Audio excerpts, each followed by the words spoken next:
Hey guys, in this video, I'm going to walk you through a very basic setup that I have to get really great electric guitar tones for worship productions. This is what I use in my demos, and then I tweak it as I do my full productions. And I'm going to walk you through that right now using a song that I'm currently working on with my wife. So this is a little sample of where we're at in the song. I'll just kind of play a small portion of it so you can get a feel for it.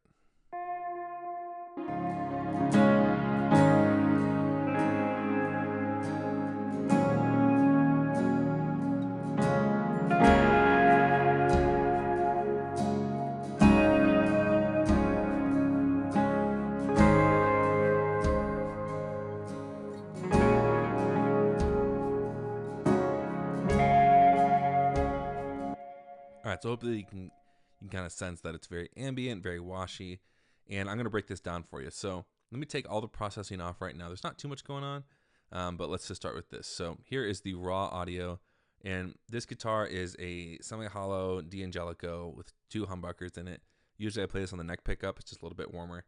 So here's what it sounds like.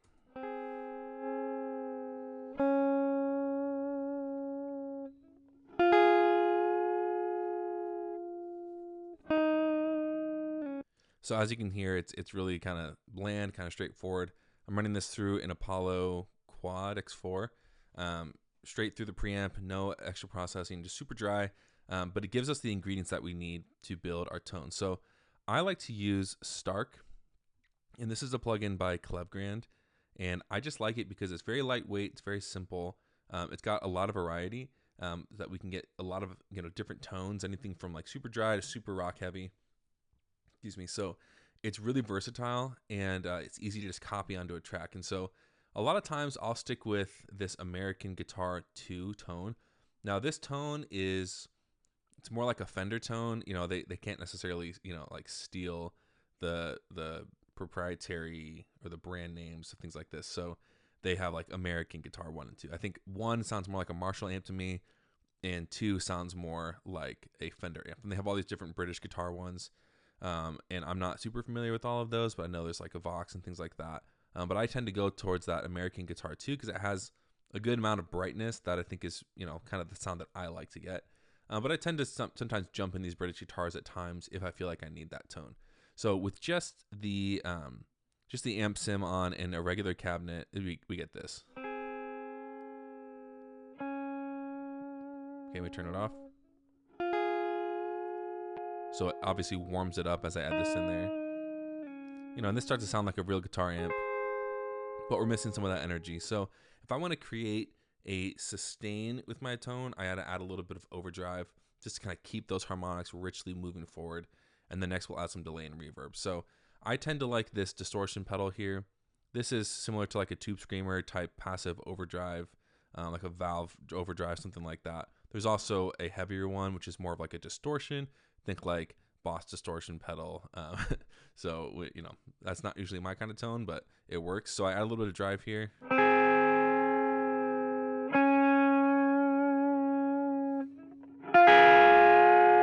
Now you got to be careful with this one because it does have algorithms that help the audio break up in a way that is realistic, but sometimes it can be a little bit unpleasant. So it's a bit of a gain staging game where you're trying to figure out where do you want to cut and where do you want to boost, because with a real amp, the more that you push into it, the more it's going to break up, which is the strength of this plugin.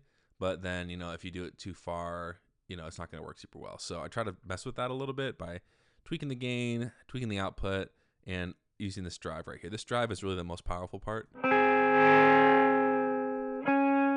So if I pull it all the way down, just a little bit of saturation, I find that somewhere around like 10% is probably more than enough. And then this tone knob, that's going to be where you really shape the harmonics. I like to keep it pretty warm, and that's the idea. So I'm going to move out of there. The next thing I do is I layer in my reverb and my delay. Okay, so this is what creates that washy worship sound. And what I do is I build an audio effect rack and make this really easy. I have some macro presets here that I have set up for my workflow to make it easier to turn things up and down instead of using these buttons over here, but not necessary. You can do it without that. But here's what I have going on here. So I'm going to mute the delay. I'll start with the reverb. Okay, so here's the reverb in there.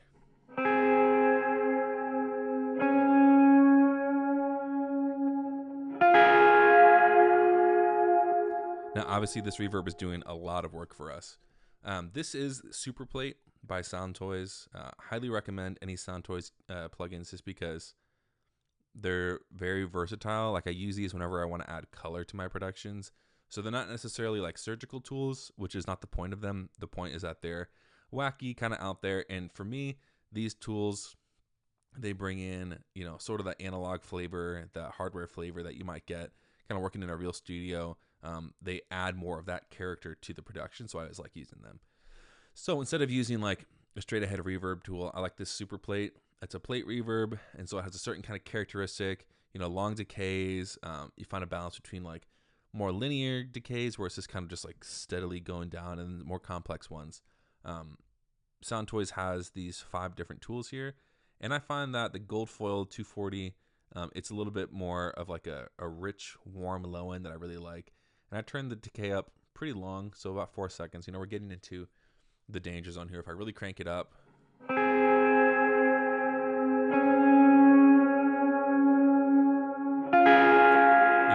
it gets too long. You don't want the decay of one note overlapping with the start of another note. You know, you just don't want that. You kind of find that sweet spot where it's decaying long enough that it's just tailing off and the new sound comes in, so that that new sound is kind of taking the main stage, right?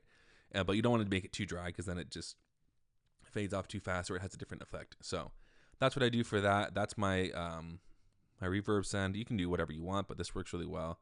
And, you know, down here, there's different saturation types. The tube one, you know, is pretty nice. It's not adding a ton, but with SoundToys SuperPlate, you want to make sure that you watch the input, because if this thing gets cranked and it goes into the red, it sounds pretty bad. Right, maybe you want that, but I don't know. I like my reverbs clean, so we'll keep it where it is. And then finally, I have a delay on this. And this delay is pretty awesome, but you got to be careful with it, because the saturation elements on it can definitely get out of hand, but it adds really great modulation and warmth. And I think that, you know, if you're looking for a delay that's going to add width and complexity and color, then Comback Kid is a great choice. It's not very surgical. I mean, it can be, but, you know, the design is for it to be washy and complex. And so if I add this one in, we get all that color. Let me just take the reverb off so you can really hear it in isolation. Yeah. Then we take everything off so you can hear just the Comback Kid.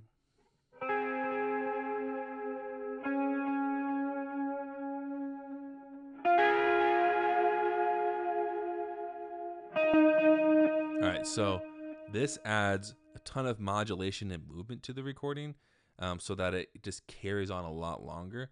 And if you mess with these different elements, particularly the stereo and the flavor, this is going to add a lot of color. So the tape, it adds a little bit of saturation and breakup to the sound. And then the stereo, these are just like these two wider and richer. They're like magic knobs. So if I turn richer up,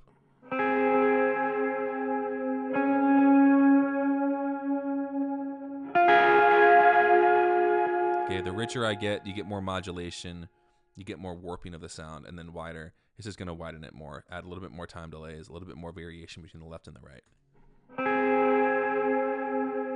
And you got to be careful with it, because you can overdo it. You know, if everything in your production gets wide and washy, then it's just mush. So pick your battles, but this is a great way to do it. So put it back into context. Here what we got.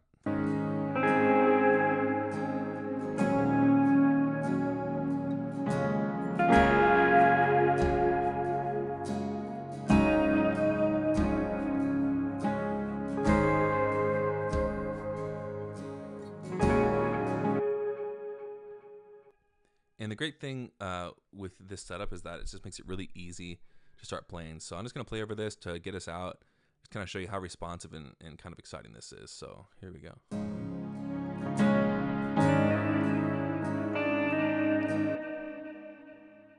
Oops, we'll do that again.